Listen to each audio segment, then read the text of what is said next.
This version of tale is prepared by the Little Lore House. The Littlest Seed's Big Journey. Once upon a time in a faraway land, there was a little seed, the tiniest seed in the whole wide world. And the little seed lived in a big garden amongst all of the other seeds. And every day the little seed would look up at all of the tall trees surrounding it and dream about one day being just like them.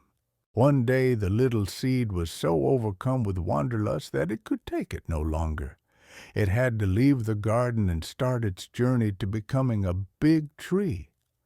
So the little seed set off down the garden wall and started its long journey. It tumbled and it rolled and it made its way into the big wide world. It traveled over hills and valleys and rivers and streams. It floated down some really fast rapids and bounced off a few rocks. But it never stopped moving. And after many months of traveling, the little seed came across a big, beautiful oak tree. And the little seed looked up at the big oak tree and said, "Oh, hello there. My name is the Littlest Seed, and I am on a journey to become a big tree just like you." The old oak tree looked down at the little seed and said, "Well, hello there, Littlest Seed.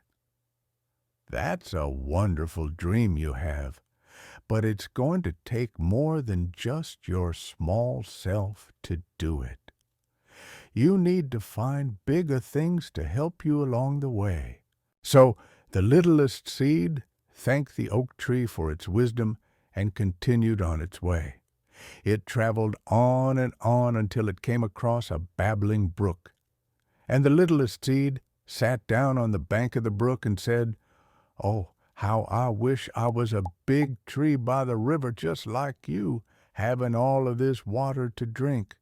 The babbling brook said, "Well, hello there, littlest seed. I understand you want to be a big tree, but you're going to need more than just water to make your dream come true. You need sunshine." And the littlest seed thought to itself, "Well, I do love the sunshine. How can I possibly get more of it?" Just then, a big yellow sunflower popped out from behind the bush and said, "Hello there, little seed. You want sunshine? Well, I've got plenty to spare. Why don't you come grow right here next to me?" So the littlest seed started growing towards the sunflower, soaking up all of its warm sunshine. And after a while, it became the biggest seed the sunflower had ever seen. "You're not so little anymore," the sunflower said. And the littlest seed said, "Thank you, sunflower, for all of the sunshine you shared with me. But I still have a long way to go if I'm going to become a big tree."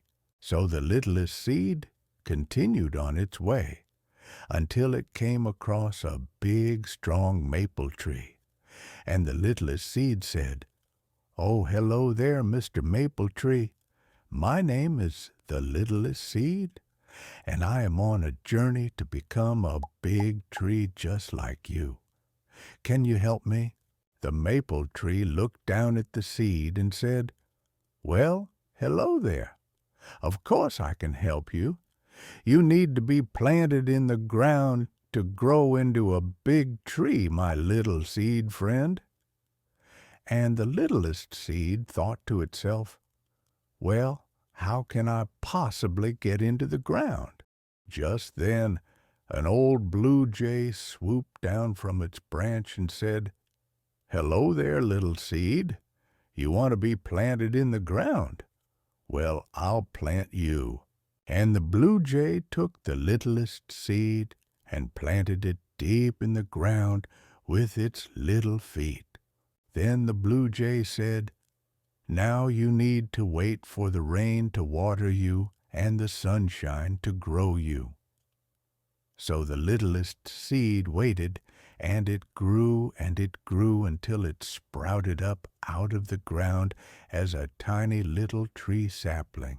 And the littlest seed looked up at the big blue sky and said, "Oh, thank you, Blue Jay, for planting me. I will never forget it." Then the littlest seed started growing branches and leaves and acorns, and it grew until it became the biggest, strongest oak tree in the whole forest. And the oak tree stood tall and proud and strong, all because it had the help of the babbling brook, the warm sunshine, and the wise old maple tree, and the helpful blue jay.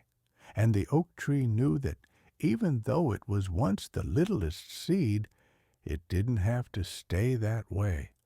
It could become anything it wanted to be if it just believed in itself and had a little help from its friends along the way. And that's it. This is the end of the story.